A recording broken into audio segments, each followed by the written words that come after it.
بسم الله الرحمن الرحيم والصلاة والسلام على نبينا محمد وعلى آله وصحبه أجمعين. So on behalf of the Robotics and Internet of Things Lab and also Prince Sultan University, it's my big pleasure to welcome and introduce today Professor Mohammed Atiquzzaman, one of the leading figures in computer networks and communications. Professor Mohammed is actually very well known, and anyhow I have to make a brief presentation.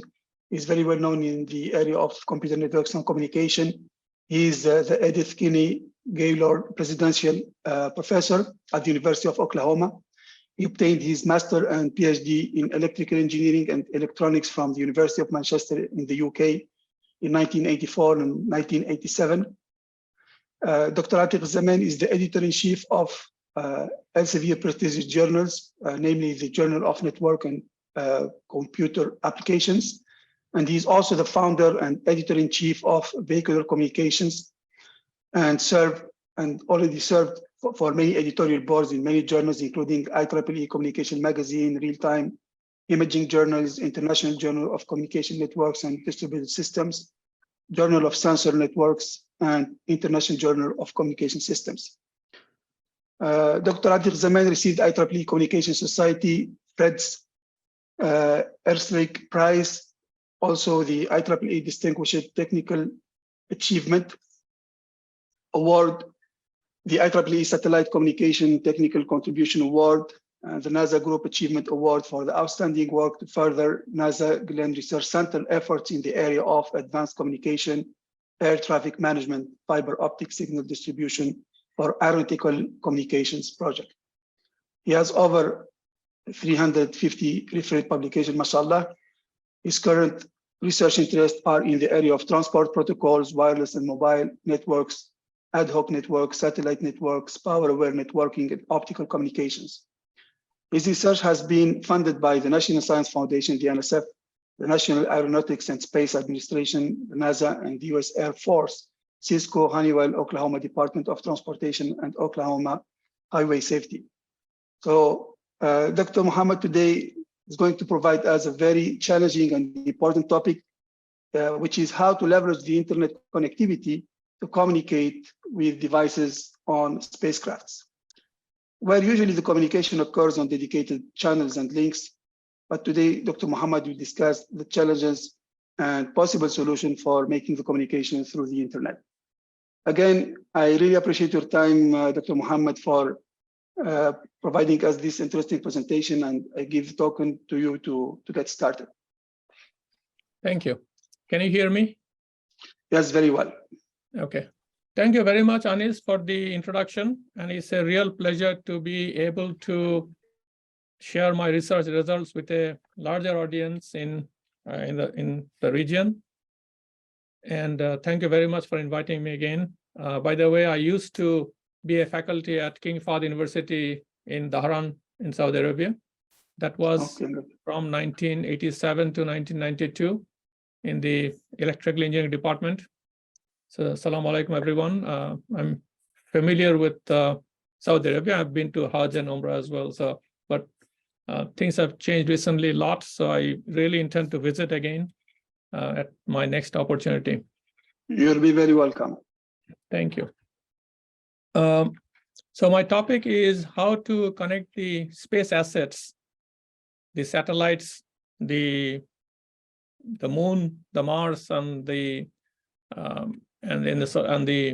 planet system to the internet. If you look at the current situation, we want to connect everything to the internet. Previously, we used to connect our laptops and computers to the internet. Nowadays, we want to connect our watch, we want to connect our cars, we want to connect our refrigerator, everything to the internet, everything possible. So why not connect things up in the space also to the internet? That is what the research topic I have been working on for a number of years. One of the advantages of satellites over the terrestrial networks is it is a ubiquitous coverage and is usually more reliable. If you look at the satellite coverage, it's a global coverage. For example, if you are in an ocean or in a flight or in a warfield, you don't have Wi-Fi, you don't have 4G, LTE, all those stuff. So the only option is to connect using satellites. So satellites permit a single platform as compared to the other networks like Wi-Fi and 5G, where you are inside the building, you are using Wi-Fi. When you're outside the building, you have to use 4G. But if you are using satellite communications, that's as a global coverage, you can use only one network instead of trying to use a patch of networks. The recent trend is Internet of Things. That means we want to connect everything to the internet. And when you want to connect everything to the internet, a lot of these things are connected by Wi-Fi and 4G and 5G and so on. Hardly ever you hear about using the satellite networks to connect to the internet. If you look at the trend of the Internet of Things growth over satellite or using satellite, you will see a linear growth as compared to exponential growth you would see in a Wi-Fi network or in a cellular network. The reason is the satellite networks are not household commodities. You cannot buy them from Walmart. So one thing is, and so the growth is linear as compared to the Wi-Fi network or the 5G networks used for connecting the Internet of Things. Although the terrestrial networks, the ones I'm talking about, are currently dominant, but IoT over satellite will experience a strong growth in the next decade. And you can already see that there are satellites which are providing internet coverage over certain areas. I mean, if you look at the war that's currently going on in Ukraine, Elon Musk has allowed his satellite network to communicate. So having internet coverage from up above, from the sky, is not a new concept and is going to increase rapidly. So if we look at a typical satellite, what does it contain? Satellites are launched for two reasons. One is to look up into the sky for space exploration. The second is to look down upon Earth to look at things like rainfall, tornado, fires, all sorts of disasters, and vegetation. Different things are measured, and depending on what you are trying to get, you use different types of sensors. And you can consider these sensors as IoT of things, IoT, as soon as you connect these to the internet. Now let's look at one particular satellite called Juno. And if you look at this satellite, which is from NASA, you will see that it has ultraviolet spectrograph for measurement. It has energetic particle detector instrument. It has the magnetometer. It has stellar compass, radiometer. Different types of science instruments are put on the satellite as payload, and these are measuring different stuff. The question is, can we connect all these onboard science equipment to the internet? So the stuff I was telling you was for measuring science data. Can we connect these to the internet? That's the question. If you look at the satellite networks, there are three different types of satellite networks. One is called the geostationary satellite, which are far above the ground, and they are stationary with respect to the Earth. So they are rotating at the same speed as the Earth. Then there are low Earth orbiting satellites. These are very, very close to the Earth, and they're rotating at a speed which is different than the rotation speed for the Earth.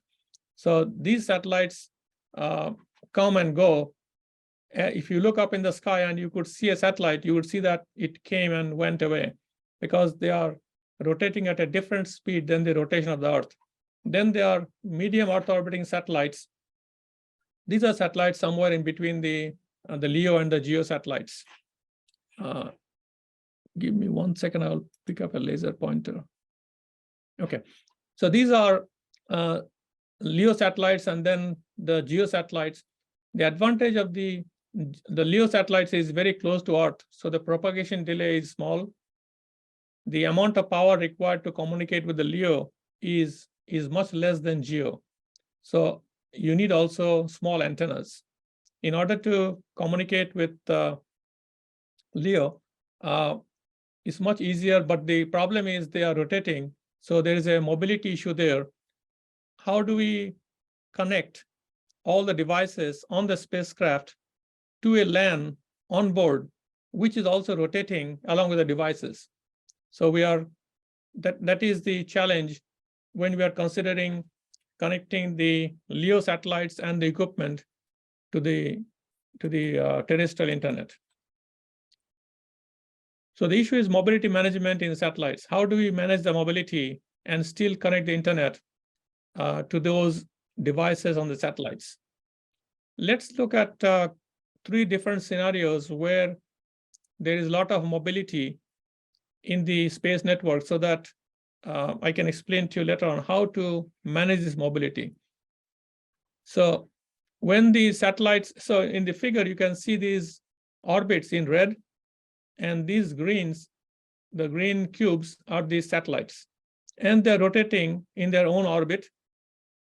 When 2 satellites come close to each other, they establish an intersatellite link. And when they move away, that intersatellite link is broken, and a new intersatellite link may be established depending on who is close to that particular satellite. So there are intersatellite handoffs going on. And in this particular case, you can see an orbit with 2 satellites. The first satellite is connected to a ground station. And as soon as the satellite moves away, the connection has to be reestablished with the ground station. So this is something like an intersatellite link handoff, where the 2 satellites have been handed off between the ground stations. I'll show you another case of a network layer handoff. And in this particular case, the satellite is being used as a router instead of data generation, which I'm going to talk to you later. So in this particular case, there is a scientist who is in a place where there is no internet connection, and she connects to the satellite. So this scientist could be in a forest or on a plane, whatever it is, and she connects to the internet via satellite. But these satellites are low Earth orbiting, so they move away, and the scientist comes under the footprint of a different satellite. As soon as it happens, the connection from the satellite to that scientist has to be reestablished. So in this particular case, the satellite is not generating any data. It is only managing the connection between the terrestrial internet and this person in a place where there is no terrestrial internet. Let me talk about a third case, actually, where the satellite is used as a mobile host. So the Juno satellite I was showing you, that has a lot of equipment to collect data. And those data are science data, which have to be downloaded to Earth. So in this particular case, this satellite is collecting those data. Let's say it's a Juno satellite is collecting data, and the data is downloaded down to Earth using a dedicated link through the ground station. Since it is a LEO satellite, it's going to move away, and it will connect to a different ground station. And the connection from the satellite to that person has to be reestablished, because it has moved from one ground station to another ground station. Currently, these links are dedicated links, but if we want to connect the devices on the satellite using internet, then every device needs to have an IP address. And we all know that IP addresses are geographically tied, in the sense that from the IP address, you can figure out where that particular IP address is located. For example, if you have an IP address from Saudi Arabia, we can figure out that it is from Saudi Arabia from the IP address, because certain IP addresses are allocated to Saudi Arabia, and certain range of IP addresses are allocated to US, and so on. So looking at the IP address, you can figure out where the IP address is tied to. What I'm trying to say is, as soon as the satellite moves, it has to get a new IP address from the new ground station. It's very similar to when we move from one place to another place, let's say we are at home, we have an IP address from our local Wi-Fi router. When we come to work, we have to get a different IP address from the workplace. So in this particular case, it's very similar. The two ground stations will dish out different IP addresses to the devices on the satellite, which means that the connection has to be reestablished, because whenever the IP address changes, your connection changes. So what I was trying to explain so far is there is a lot of handoffs going on in space. And if you want to connect the terrestrial internet to the space, then you have to manage all these handoffs in space. Now, the question is mobility management a new thing? Certainly, it's not a new thing. We move around with our laptops, but the mobility there is different in the sense that you disconnect and you reconnect when you go to the new place. But of course, you have a cell phone, and in that case, mobility management is smooth. When you're moving around, you are just handing off from one network to another network. So how do we do mobility management? Is that a new thing? No, the mobility management has been there forever, even before laptops and cell phones. So here is a person who was living in New York, and this person moves to a different place, a different address. Now, this person wants the mails coming to the old address to be forwarded to the new address for a certain period of time before the person can change the address with all the people that are sending him or her these mails. So this person goes to the post office in New York. So this form is an official form for the United States Postal System mail forwarding.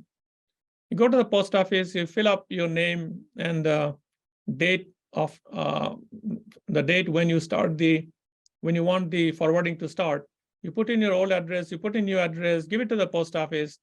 So whenever a mail comes to this old address at 95 Morton Street, the mail will not be delivered. It will be forwarded to the new address where it will be delivered to John Doe. So the mobility management has been there forever. It's not a new thing. The only thing is we have to do mobility management in the terrestrial internet. And when we are connecting to satellites, that gives us new challenges. So how do we do mobility management? One of these schemes developed by IETF, the Internet Engineering Task Force, which is responsible for standardizing a lot of the internet protocols, is called mobile IP. The mobile IP concept is very similar to the mail forwarding of the postal system. So this is the home network where this laptop used to be at the home. So this could be my university. And then I moved to Starbucks, which is a foreign network for me. When I move to Starbucks, I get a new IP address. When I get a new IP address, I send my new IP address to my home agent in my old network, in my home network, saying that I'm not in the home anymore. Here is my new IP address. When packets are coming from a correspondent node to my home network, for me, this home agent knows that I'm not there anymore. So this location update that happened was very similar to filling the form in the US postal system. That was the location update. So when mails or packets come to the home agent, they are not delivered to me because I'm not there. They are encapsulated and forwarded to the foreign network. So the foreign network is like the address, the second address in the postal system form, where I mentioned where I'm going to be. So those packets are forwarded to the foreign agent. The foreign agent decapsulates those packets and delivers them to the mobile host. That is how how mobile IP works. However, whenever I receive a packet, I have to acknowledge that packet. So the mobile host sends a packet to the foreign agent. The foreign agent routes the packet back to the correspondent node. So that is how the packet forwarding happens. And I can show you the path that is taken place. So the the packets which are coming to the home network are coming like this and going to the foreign network and then delivered to the laptop. The replies are going from the laptop to the foreign network and is going through the internet back to the correspondent node. So it does not need to go through the home network because the correspondent network has not moved. So if you look at this, situation is very, very similar to the postal system, except that in a postal system, there is no acknowledgement. So we started looking at, so what are the main drawbacks of the base mobile IP? One is it needs modification to the internet infrastructure in the sense that you need a home agent and you need a foreign agent for this to work. If you look at the current internet, most of the places don't have a home agent, don't have a foreign agent because they're not required component of the internet infrastructure. So if you want to do mobile IP, you have to tell your organization that I'm going to be mobile. Can you install a home agent? And the network you are going to, like Starbucks, you have to have a foreign agent there as well. Now, if you tell your home network, your university, or if you tell Starbucks, I need home agent, a foreign agent, I don't think they are going to do it for one or two person. So modifying the internet infrastructure is very difficult. The reason is the internet is not owned by one person who can issue an order saying that from tomorrow it's going to be like this. Or the other thing is it's too big.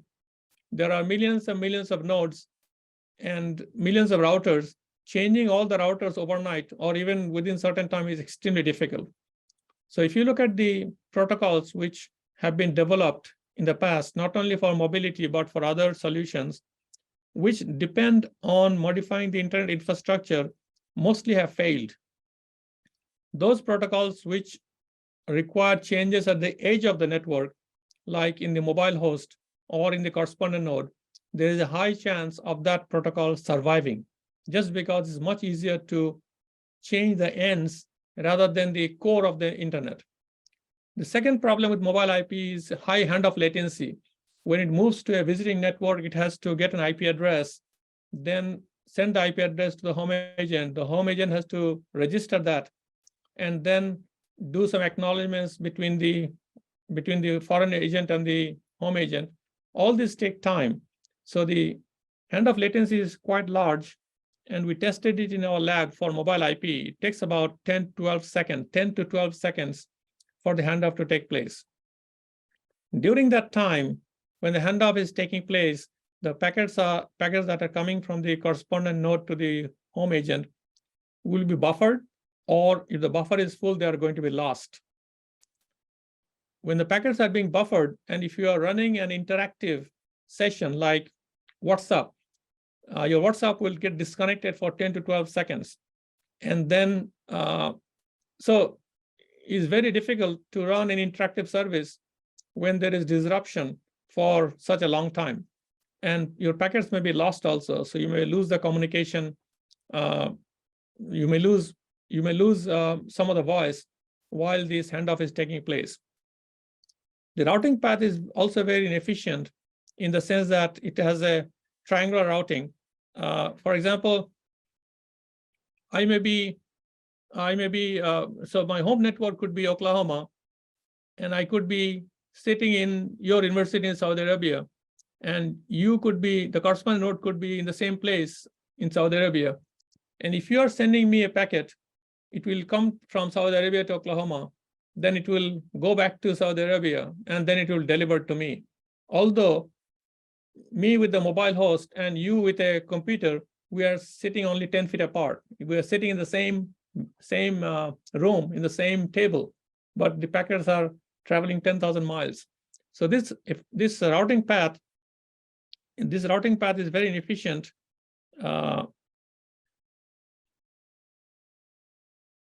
This routing path is very inefficient, and that is one of the issues with mobile IP. And the other issue is conflict with network solutions. If I am sending a packet from a foreign network with an IP address which I got from the home network, the foreign network is going to block it, because this is a security solution which have been developed called ingress filtering, that no one is allowed to send packets with a source IP address different from that particular network. So although I have my home IP address, I cannot use it to send packets. And the home agents must reside in the home network. So if this home agent is broken, then your communication is completely gone. All the mobile hosts which rely on the home agent, they will not be able to communicate anymore. So when we looked at how the mobility management will be done in space, we were in touch with NASA, which is the space agency in US. And there were a lot of NASA projects which were considering IP in space, and they were considering mobile IP. And some of the projects are measurement of the precipitation, then testing whether the nodes on the nodes up in the sky or on the shuttles can be connected to the internet. Then, in order to make this project successful, they were looking at mobile IP for managing the mobility in space. The reason is mobile IP is a developed protocol. It is a standard protocol from IETF. And also mission agencies like NASA and Department of Defense, they used to have a lot of money at one time. So whenever they wanted to develop a solution for a problem they have, they were not short of money. If you go back 30 years. Nowadays, money is tight, and they always are looking for solutions which already exist, and can they change those solutions? Can they modify those solutions to suit their needs? That is what they're trying to do nowadays. So they started looking at mobile IP because mobile IP is a developed protocol already. In order to do that, they started working with Cisco to develop a mobile router which can be put on a satellite or on a spacecraft. And there are a lot of other projects which would benefit if we could connect the internet to the devices up in the satellite. And A2 T2 is one of the projects. Weather information communication, WINCOM is another project. Then SATS, small aircraft transporting system. There are a lot of projects which would benefit if we could connect the terrestrial internet to the spacecrafts. So since mobile IP is already developed protocol, standard protocol, NASA wanted to modify it to suit their needs. So what we told NASA is that is fine. You take a standard protocol and try to modify it to suit your needs, but mobile IP has lots of problems. I think I showed the problems in a previous slide. So we said that can we, in parallel to your effort of using mobile IP in space, we want to develop a completely separate mobility protocol, which will be very efficient, secure, and it will do seamless handoff, and it will be applicable to satellites and also applicable to terrestrial internet. And it will not have all those issues we have with mobile IP. So we got started working with NASA to develop a completely different protocol, which will do everything mobile IP can do, but it will not have those issues or those limitations of mobile IP. So our objective was to develop a new protocol for managing mobility in space, which will not need any new hardware in the internet. It will not have a high latency. It will have a very low handoff latency. It will not lose packets. The data path will be very efficient so that packets don't have to travel too much, because if the path is inefficient, it also incurs delay. So we wanted to develop a scheme where the path is very efficient. It will not have the triangular routing what we had in the internet. It will work with the security mechanisms like ingress filtering, and it will be survivable, that it does not depend on one single point of failure. Like in mobile IP, if the home agent fails, then all mobile devices which are relying on the home agent are out of luck. And of course, it has to be suitable for satellite networks and also terrestrial networks. And we came up with this scheme called Sigma, seamless IP diversity-based generalized mobility architecture, which can do everything mobile IP can do, but it doesn't have any of these 6 or 7 limitations of mobile IP. Now, before going to that, I must mention that those of you who work on mobile IP, you are familiar with those issues, and you're also familiar with the solutions that have been developed to solve those problems. The interesting point is when one is developing a solution for a particular problem, that solution works good.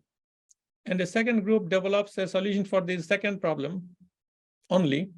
Third group develops solutions for the third problem only.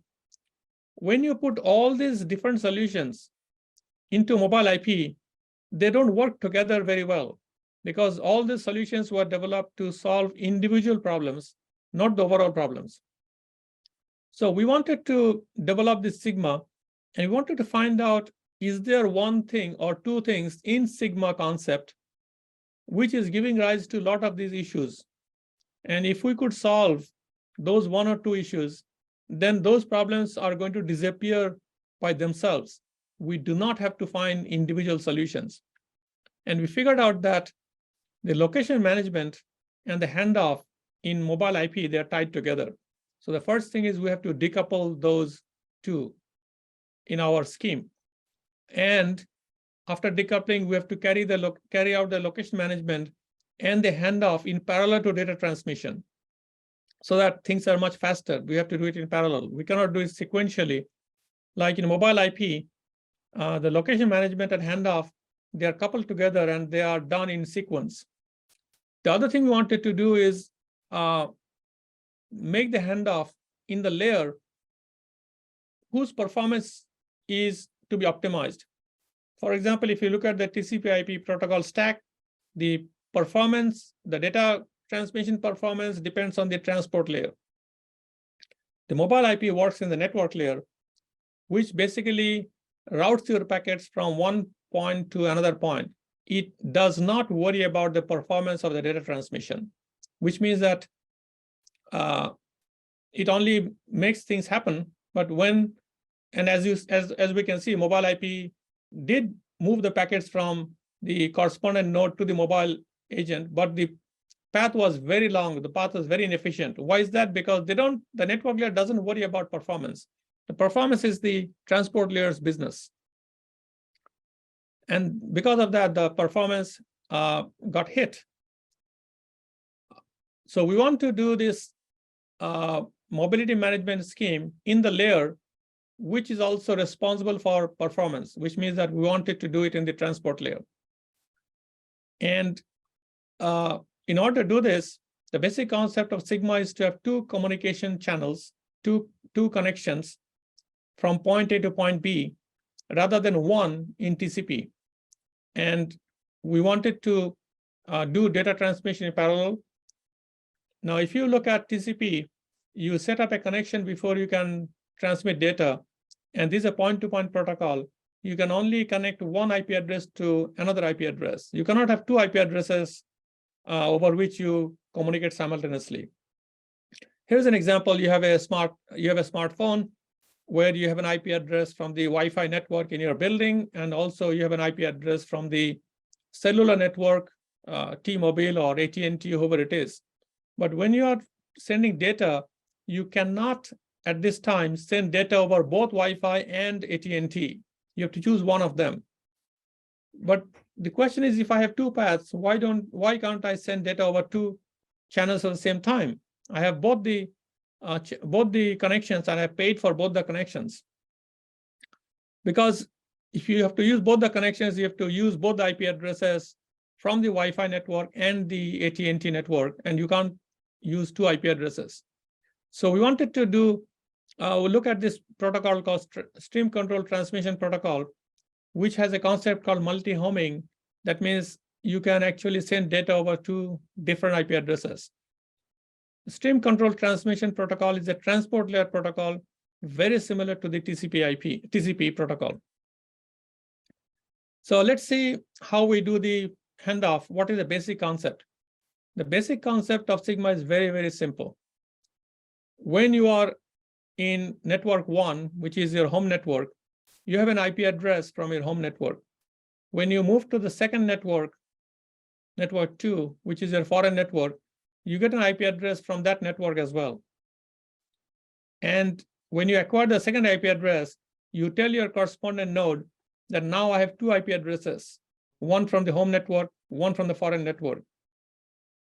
As soon as you tell that to your remote computer, the remote computer can send data to you over both the paths, through the home network and also through the foreign network.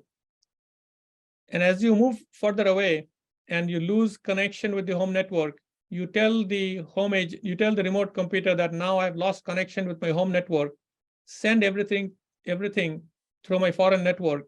So the remote computer will send data only through the foreign network.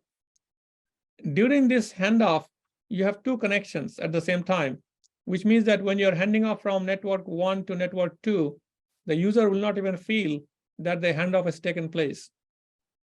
Consider this or contrast this with mobile IP. The way mobile IP works is when it gets in touch with the second network, it disconnects from the first network, then gets an IP address from the second network, and then does the registration with the home network. All sorts of things happen. During this time, there's disconnection. So mobile IP works on the basis of break the connection before you make a new connection. We employ the technique of making a new connection before breaking the old connection. And the way I explain this to my students in class is if you have a job and you want to get a new job, you do not resign from the current job before you start looking for the new job. You do the job search in parallel to the job you already have. And when you have a new job, which is like the network 2 IP address, when you have a new job, you disconnect from the old job. You resign from the old job, which means that the handoff, let's say you resign on a Friday from the old job, from the current job, and you start a new job on Monday, this will be a seamless handoff between the jobs because your paycheck will be continuous. But if you do like mobile IP, then you resign from the job and then you start looking for a job. It might take a couple of months to get a job, and then for a couple of months, you don't have a paycheck coming. So that is not a seamless handoff.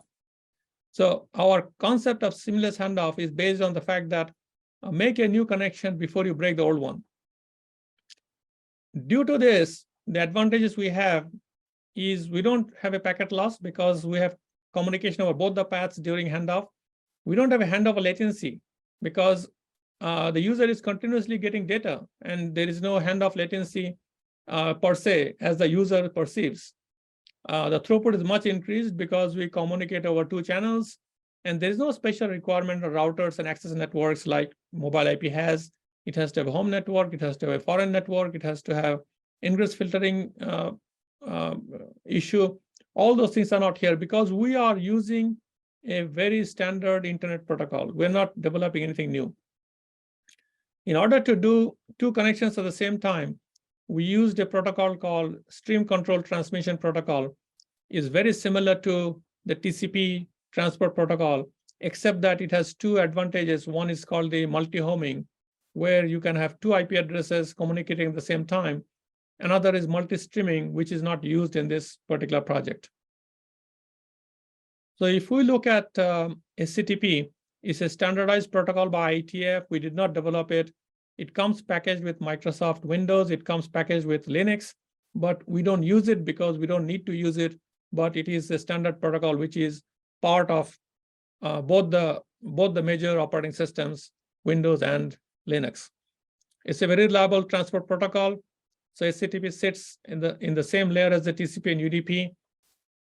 I mean, most of us are familiar with TCP and UDP, and we have been using TCP and UDP, but we can also use HTTP because it's just another standard protocol, which is very similar to TCP. It's a very reliable transport protocol. There's retransmission, all sorts of good stuff TCP has. It has the same congestion control algorithms like slow start, congestion avoidance, all those stuff that TCP has. In addition to these standard TCP stuff, it also has multi-homing, which we are using to do the handoff. Originally, HTTP was developed to do the signaling in the telephone networks, and but currently it supports most of the features of TCP, in addition to the two good features, multi-homing and multi-streaming. And as I said, we have been exploiting the multi-homing feature of the TCP. So if you are, sorry, SCTP.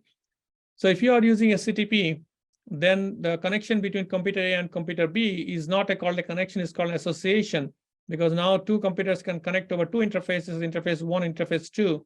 Similarly, computer B can communicate over two interfaces, one to the network path, network 1, and second to the network 2. So the association between computer A and computer B now is over two paths, over two networks, network 1 and network 2. And although I showed for two paths, it can have multiple paths. You can have 3, you can have 4, as many as you want. And it doesn't need that both computers should have multiple paths. Only one computer can have multiple interfaces. The other one can be just one interface. So it's very, very flexible in terms of connecting to multiple networks at the same time. Let's see how the signaling works in our protocol called Sigma. So here is the satellite with devices on the satellite, and the scientist is connected to these devices. She's downloading data from those devices through a ground station.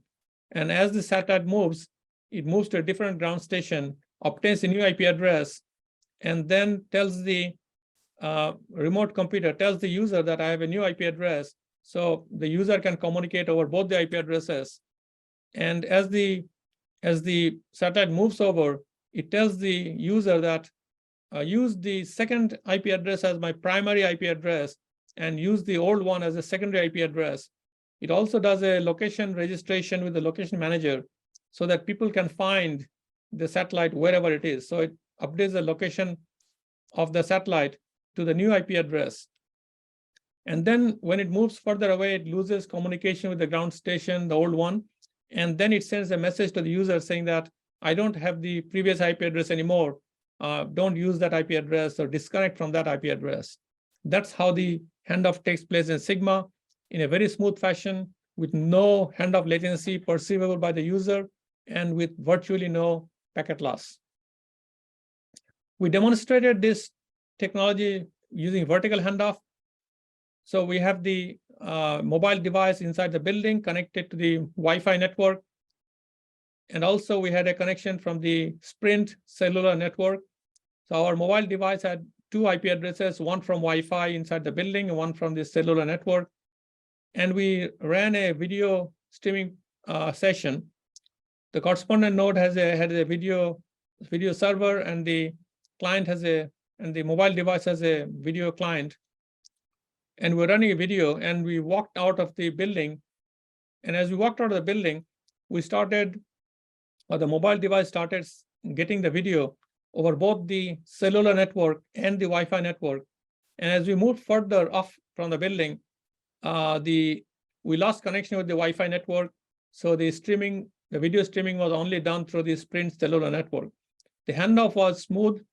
The handoff was seamless. The user did not even know that the handoff took place, except that the bandwidth obtained from the cellular network was smaller or lower than the bandwidth from the Wi-Fi network. So the user probably will perceive a lower quality of video. But currently, the cellular networks are of very high bandwidth. The user will not even feel the bandwidth difference. In fact, in most places in the US, the cellular network has a much higher bandwidth than the Wi-Fi networks.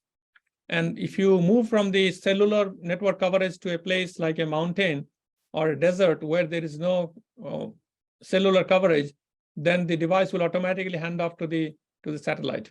So the handoff from the Wi-Fi to the cellular network to the satellite network is called vertical handoff because it moves from one technology to another technology, in contrast to handing off between different access points of the same router.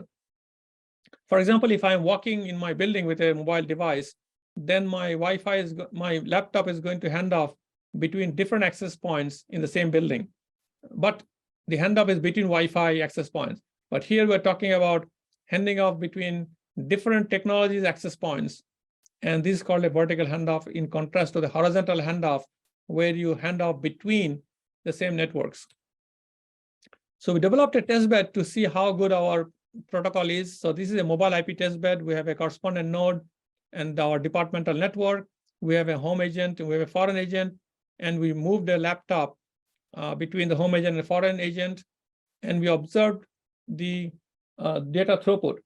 And then we use the same infrastructure to do Sigma handoff. So it's exactly the same infrastructure, except that we don't have a home agent and we don't have foreign agent, we have only access points.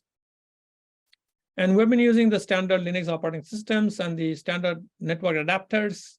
So what I was trying to say is we don't need any special feature of the operating system. We don't need any special hardware. It's exactly the same, except that the protocol which runs on the mobile host and the correspondent node, they are different than mobile IP. We are using a Sigma protocol.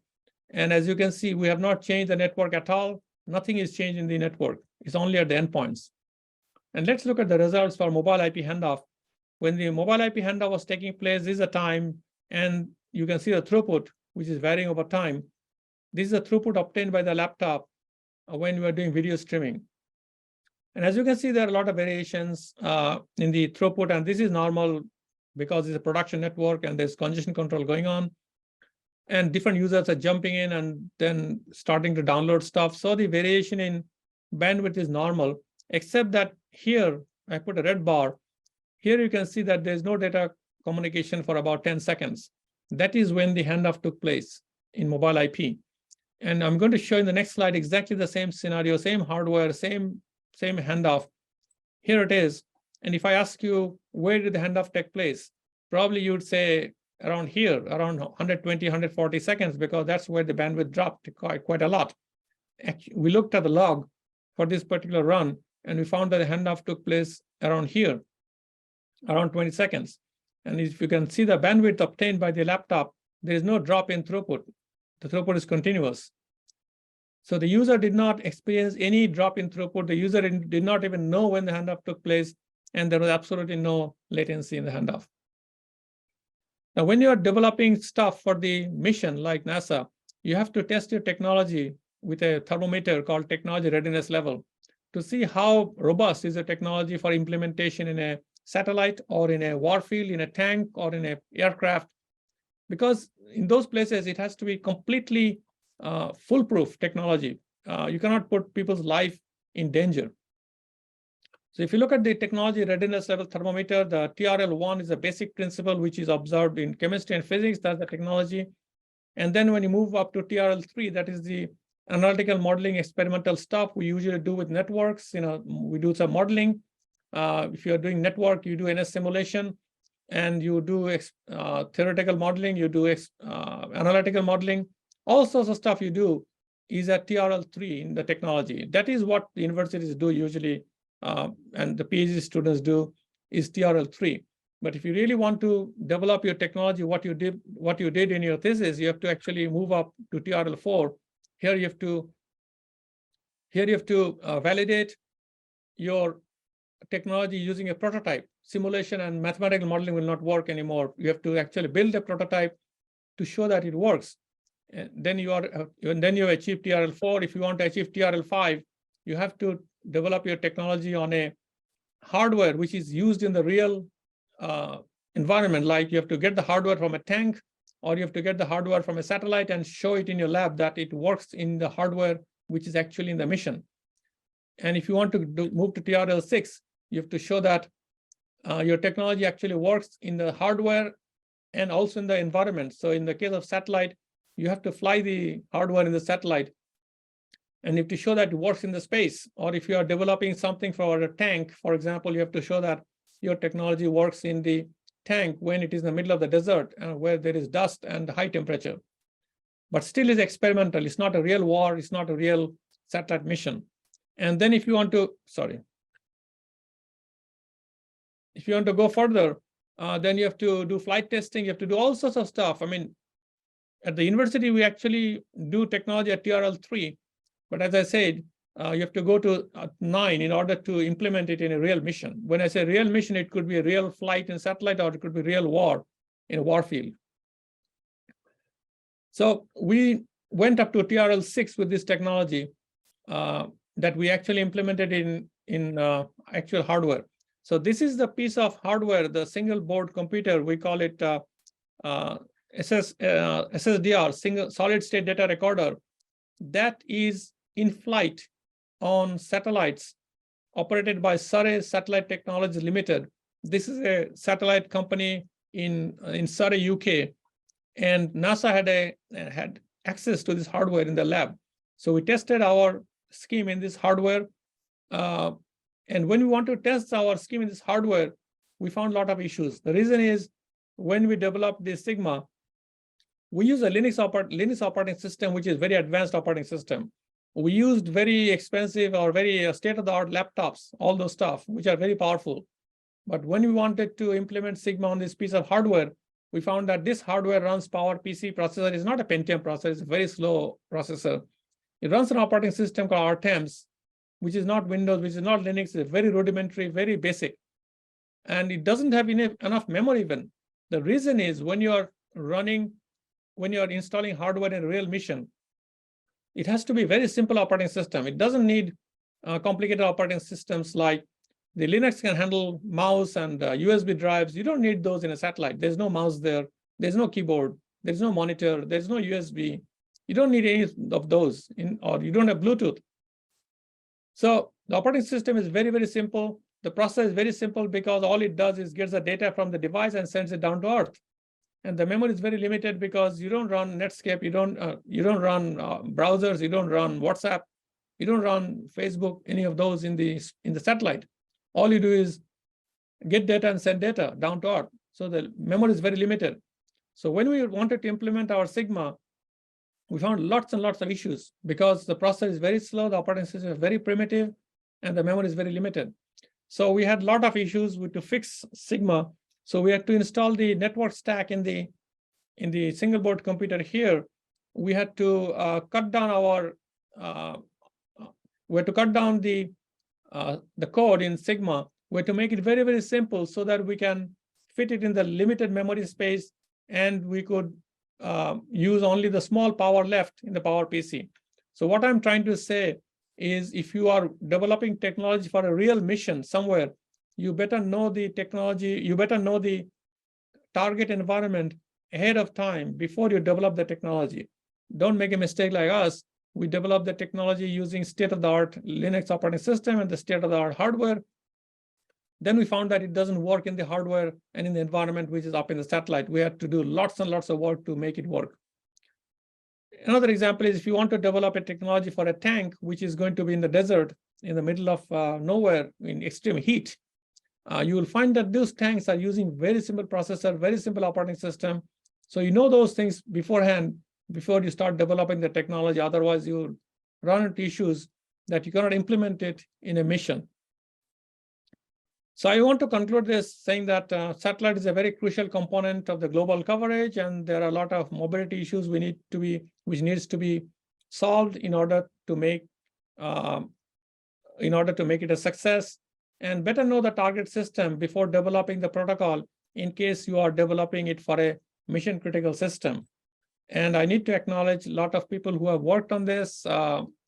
This was funded by NASA, and we've been working with people from NASA and Cisco, and you can see a lot of NASA people, not NASA scientists who worked on this. There were people from Cisco who also funded and worked on this project. And the other people you see are the postdocs and the faculty and the PhD students and all those people. Before I finish, I wanted to talk to you about those two journals that Anis mentioned. One is the Journal of Network and Computer Applications from Elsevier, and the scope is very, very wide. And one of the important things of a journal is the impact factor, and you can see from 2016, actually, if you go back even further, you will see that the impact factor has been improving from 1 until last year, it is 7.57. And these are some of the numbers as compared to other journals which we are familiar with: the transactions on wireless networks, transactions on mobile computing, computer communications, transactions on networking, transactions on computers. So we are pretty high up in the impact factor as compared to the leading journals in the field. And we are a Q1 journal in all the three categories that are that this journal belongs to or listed under in SCI. So we are a Q1 journal in SCI listing. The second journal, which I founded actually, I'm serving as editor-in-chief for 6-7 years, is called Vehicular Communication. This is based on the communication between vehicles. It could be between cars, it could be between UAVs, or it could be between railway, or anything that is a vehicle to vehicle communication. That is the topic of this journal. And again, the impact factor is one of the important issues in a journal. And you will see that the impact factor for vehicular communication is 8.37, which compares very favorably with the leading journals in the area for the transactions of vehicular technology. The magazine has a much higher impact factor because it is based on survey papers only. But if you look at the journals, the transactions in intelligent systems, transporting systems, transactions on vehicular technology, we compare very favorably. And of course, vehicular communication is also a Q1 journal in the SCI category. Please submit high quality papers. We really need high quality papers to improve the journal further. And thank you very much for this opportunity you gave us to present my research results to a wider audience. If you have any information, if you have any question, feel free to email me. And a lot of the papers which I summarized in this presentation, you can obtain it from my website, or you can Google them and find out. But thank you very much. And I look forward to your questions. And one day I look forward to seeing you in person in Saudi Arabia. Thank you very much. Thank you very much, Mohammed, for the impressive presentation and the impressive outcomes you have been showing us. It was really great, very productive. So yeah, I have several questions, but first of all, and I pretty much like, the end of the presentation, where you have presented the gap between what we do in academia and what we need to do to go to the business, because this is something that we're really working on now when developing different kind of AI products or drone products or any kind of autonomous system products. There is a big gap between technology readiness level at level of 3 or even 4, and if we want to push it to technology readiness 7, technology readiness level from 7 and above, things to be very ready for the market. So before I start making questions, I will open the room for the audience, if there are any questions from the audience. So you can just open your mic and start talking. Assalamu alaikum, Doctor. Thank you. Thank you so much for your nice presentation. And it has a lot of different perspective that can open a lot of works, new doors for the guys who are working in the communication. So I have one basic question.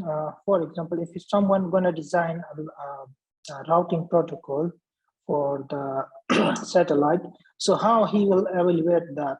How he will evaluate the performance of that? Which simulator will be better to assess the performance of that protocol? So it's a basic question because you have implemented some hardware. Can you recommend some simulator which can be more suited for assessment of the designing of a new routing protocol for the satellite communication? We have been using the NS simulation package, and the NS simulation package has a satellite patch. And a lot of the stuff I just described, we developed it ourselves. The NS simulators and other simulators are general purpose simulators. And if you really want to develop a new protocol, you have to change all of those and develop your own stuff. Okay. But nowadays there are other simulators like, and I don't know exactly which one is for satellite, but there are a lot of simulators. The important thing is you have to be able to change it. So get a simulator which has the source code. That's the important thing. Yeah, I got the point. So I just noticed on 62 and 63 number, you compared the SCTP with which protocol? With the TCP, I just noticed that you got a good results in the SCTP. So the first one was the mobile IP.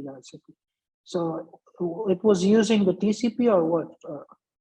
This is TCP. Okay. If we can use like the UDP for the video streaming, as for the theoretical concept, we like study that UDP is better in case of the video transmission. So in that case, the handover time will be reduced or increase. What do you think? Did you assess that or not? UDP will not change anything, because when the mobile is handing off from one access point to another access point, there's no connection. So UDP is not going to help.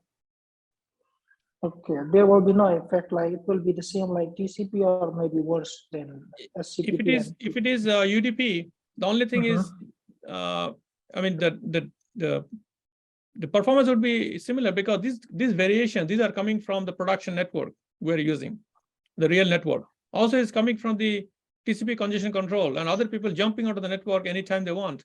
So if you use UDP, I don't think there's any difference between the expected throughput and the UDP throughput.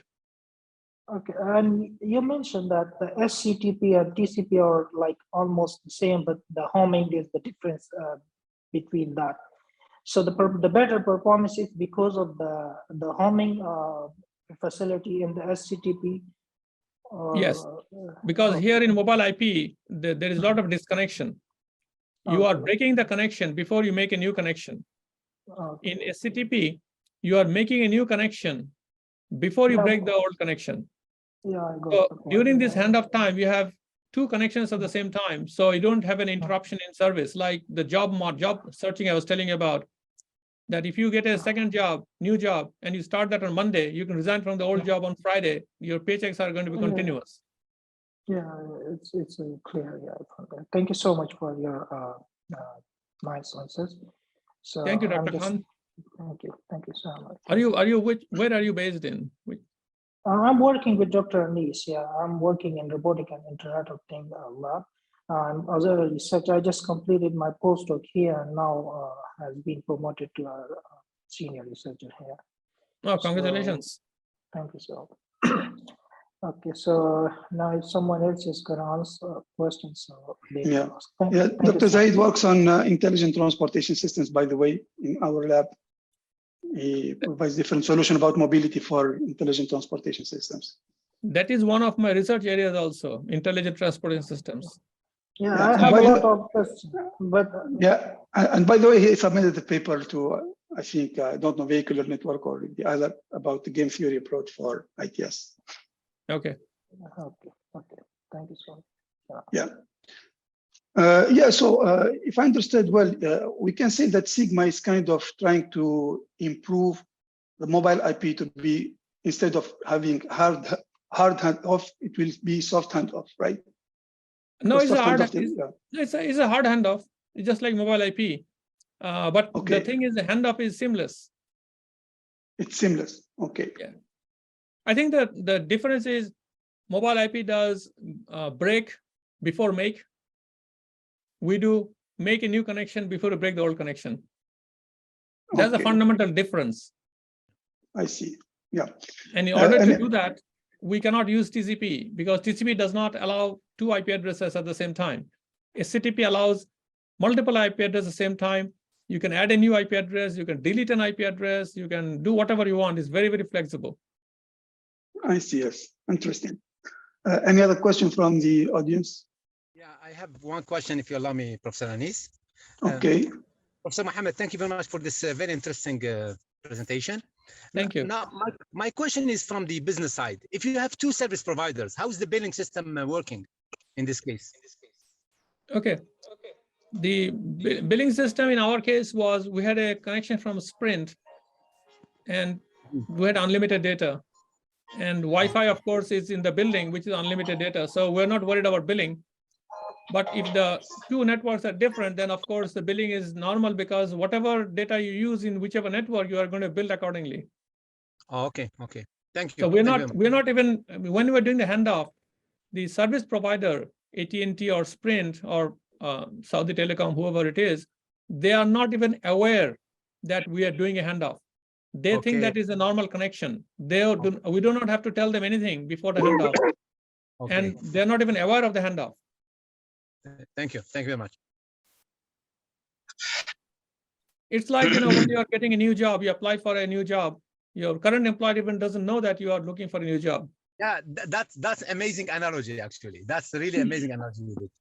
Really appreciate it. Thank you. That was Dr. Hawari from our lab also, and he was also at KFUPM. Was working at KFUPM some years ago. Yeah. Other questions? Yeah, I was in Hajj in 2019, just before COVID. Oh, mashallah. Yes, if you allow, Dr. Islam, yes. Yeah, Dr. Anim, I want first to thank Dr. Mohammed for this nice presentation and very interesting topic. I have maybe a more general question about which hot topics, research topics in networking, maybe you can advise for new researchers or junior researchers, let's say, for the next few years. I work in transportation systems or connected vehicles. So in vehicular communications, vehicular network, there are 4 different important areas. They call it ACES, ACES, ACES. The ACES in the card game, the ACES and the ACES. So in ACES, A is automated, C is connected, E is electric, and S is shared. Shared is Uber. A is automatic. Automated, these are Google cars and all the cars you have, the automated driving. And C is the connected, that is what is coming up. And E is electric. You can see electric vehicles on the road. The only thing you cannot see is the connected vehicle on the road. So that is one area of research, the connected vehicles, which I do a lot of research in, which is going to be a hot topic, because out of the 4, 3 of them are already on the street, on the road, but the connected one is not yet. So that is one area of research, definitely. If you are working on protocols, actually, a lot of things depends on what level you want to work in. If you want to work in theoretical stuff, then of course we can do a scope of search and all those stuff to find out the hot areas. But if you want to do mission oriented, then you have to, it's a different ballgame. You have to go to the Saudi Telecom, or you have to go to the Saudi Defense Ministry, or you have to go to whoever these are and find out what they need actually. And one of my research interest Dr. is Mohammed. Yes. I think we lost the voice. Is it all right now? Can you hear me? Yeah, we can. I can hear Dr. Anis. I don't know. Maybe it's our connection. Okay. Let me know if it stops again. So if you want to do mission oriented, you have to go to these mission agencies like defense or telecom or space agency and see what the issues they have. One of my interests is to solve mission oriented problems. That's why I work with Oklahoma Department of Transportation, the US Department of Transportation, the NASA, and all these mission agencies, where the problems are much more challenging. But if you want to do TRL3 type of work, connected vehicles is definitely one of them. And then there are the satellite connections, the satellite networks. Mobility management is one issue, which is a very hot topic nowadays. And then there are Internet of Things. Internet of Things is nothing new. It's just a repackaged thing of the sensor networks. They repackaged it and called it Internet of Things, but it's basically sensor network stuff. And then you can do a lot of work in connected vehicles, actually. That is one of my strong research areas. But if you want to really go into very high risk areas, you can do quantum computing, quantum networking, all those stuff. But these are very high risk. There are not too many jobs around. But if you are trained in that, if quantum computing becomes a hot topic, then you'll be on high demand. But they are very risky. Thank you very much. Thank you very much. Thank you. Yeah, one of the presentations I gave in person to many different countries and different organizations is what are the research areas, how to do research, how to write papers, how to publish, where to send papers, why not to send papers, how to write papers, what is the content of the paper, all this stuff, which is not technical presentation. But I tend to give sort of presentations. I've given them in China, I've given that in Kuwait and other places in Japan. So if there's an opportunity, I might even think of giving those in your places in Saudi Arabia. Sure. Sure, Yeah, that would be great. See, what happens is the institutions spend a lot of money hiring people, which is okay, buying equipment, which is okay, but they don't invest in selling the product. In academia, they think that selling is automatic. That's nothing to do with university. If you look at Apple, iPhone, I mean, in iPhone, 25% of the money is spent for marketing. So if you look at an iPhone, it's $700, and out of that, $150 was because of marketing. And we don't do that when we're trying to market our research. Yeah. So that is a sort of presentation I sometimes give to improve the marketing strategy of your research. Yeah, we'll be in major need of this because now we are trying to make a transition here at Prince Sultan University from the pure academic research to business-oriented type of research. And we are finding like a big gap how we can go from our labs to the market, how we can do the marketing of our innovations and our things that we have developed at advanced technology readiness level. I totally agree that this is very challenging within the environment of a university. I don't know if in the US, I guess you are a little bit advanced or you face the same issues as well. I think in the US, you can go up to TRL 6 pretty easily at the university. After that, you have to work with the companies and you have to really implement something, the satellite, the real satellite. And that involves tremendous amount of money, lots of money. And unless the agency is committed to really implementing a technology, they would not like to commit that amount of money. For example, in our case, if you want to work with a satellite company to really implement our scheme on a device which is up in the sky, then it's a matter of millions and millions of dollars because companies are expensive. I mean, graduate students are cheap, faculty are cheap, companies are expensive, and they are for profit. So they want to make profit out of whatever you want to do. So going over TRL 6 is hard. And also the other thing is the, what is it called? The confidentiality. I mean, if you want to work with companies like satellite companies or defense companies, which we work with Boeing, for example. I mean, at universities, we don't have a environment where we can protect stuff. It's very difficult. So for example, when you work with Boeing, they give us a laptop and all the emails we send to them has to be from that laptop with their own IP address, everything. It has to be completely separate. So universities don't have that sort of facility. So we are given a laptop from Boeing, which you have to use. And again, if you even plug in a USB drive to that laptop, they automatically figure out remotely that you have plugged in something. So what I'm trying to say is universities are open. For example, my office, anyone from the street can just walk into my building, to my office straight away. There's no person there, there's no locked door.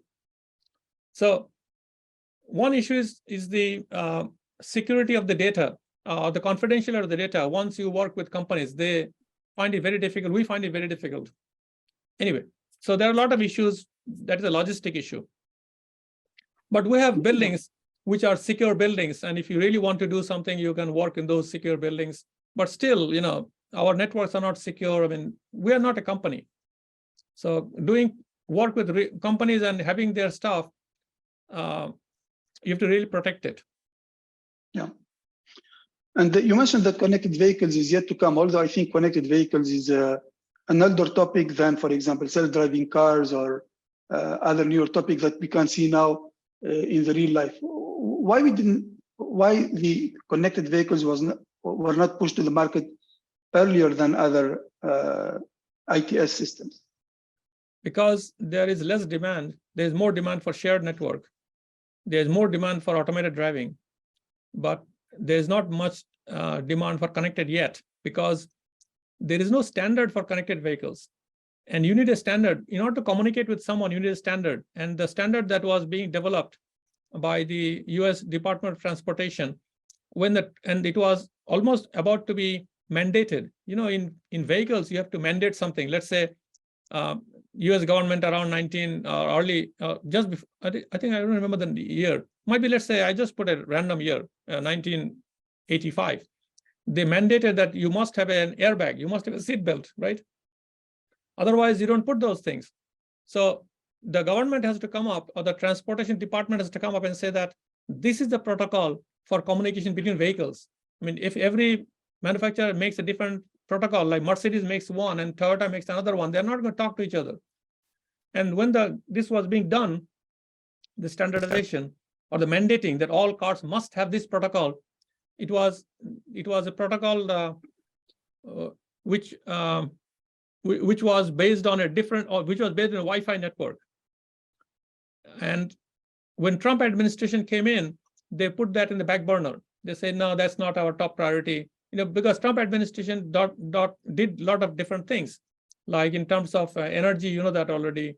In terms of a lot of stuff, they had a different policy. So they put the connected vehicles thing in a back burner. Yeah, so that has slowed down because the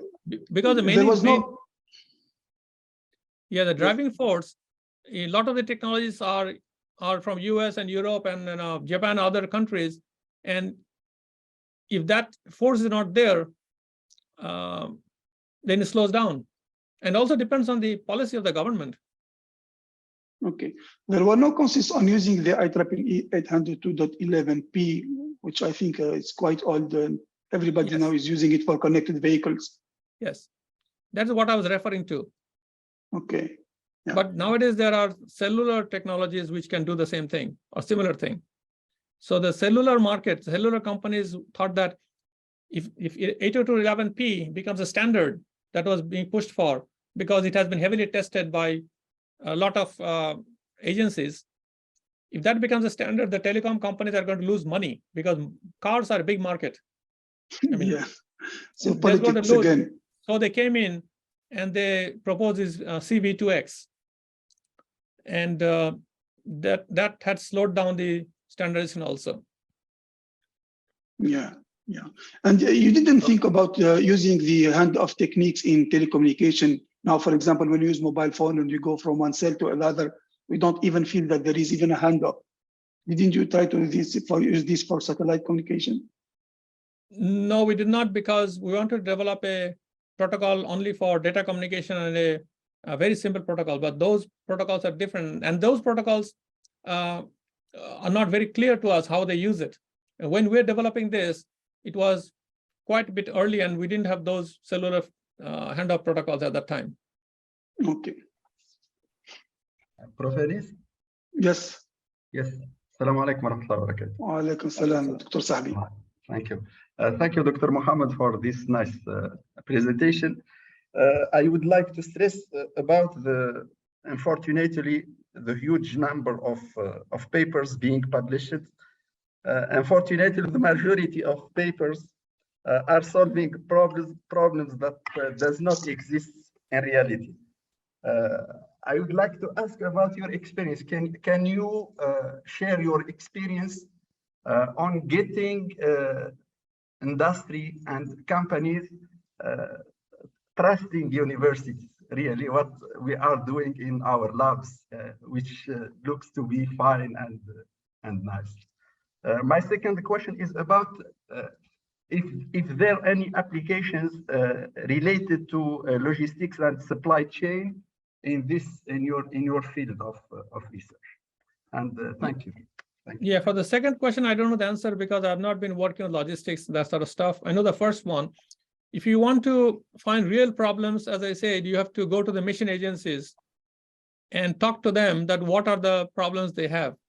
And most of the time you will find that their problems are not, they have problems, but the solutions are very simple. A lot of the times you will find that. So for the mission agencies, there are different types of problems they have for which they want solutions. Some of them, they want the solution in 3 months because they have a problem and they want to solve it. Some of the solutions they want longer term, 2 years. Some of them, they want it 5 years.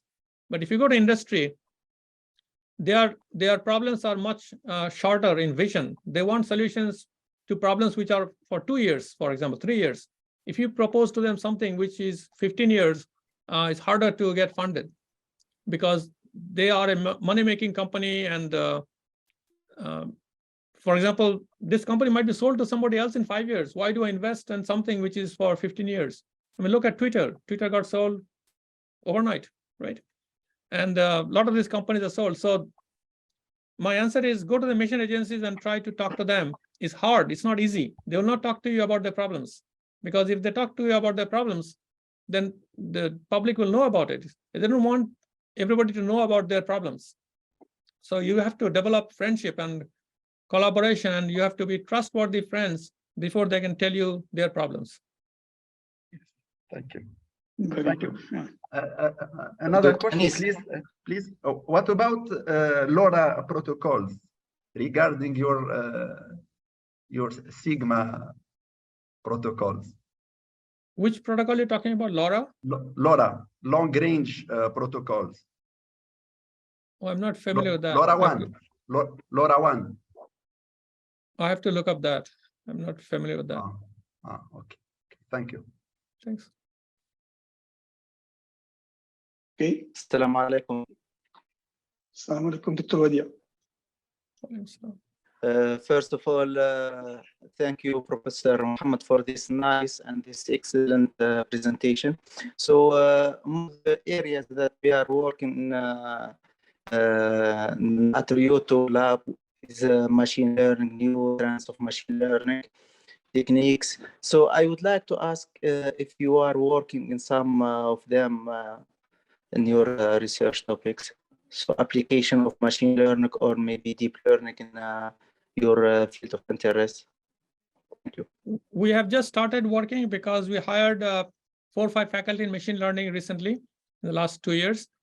And I have started working on that, and we're looking at machine learning to apply for communication networks. And you can see also from IEEE, they have got a new transactions now called machine learning for communications. So that is an increasing area. So what you're working on, what you're suggesting is really hot topic. And what I'm trying to do with machine learning is to see how machine learning can be used to predict all this mobility. Because if you can predict the mobility, then you can actually pre-establish a lot of stuff before you actually hit mobility. So it's very, very important. And that is something we are trying to find out. And as I said, I am more interested in real world problems and solutions. So getting real world data about mobility from telecom companies is a big challenge. Yes.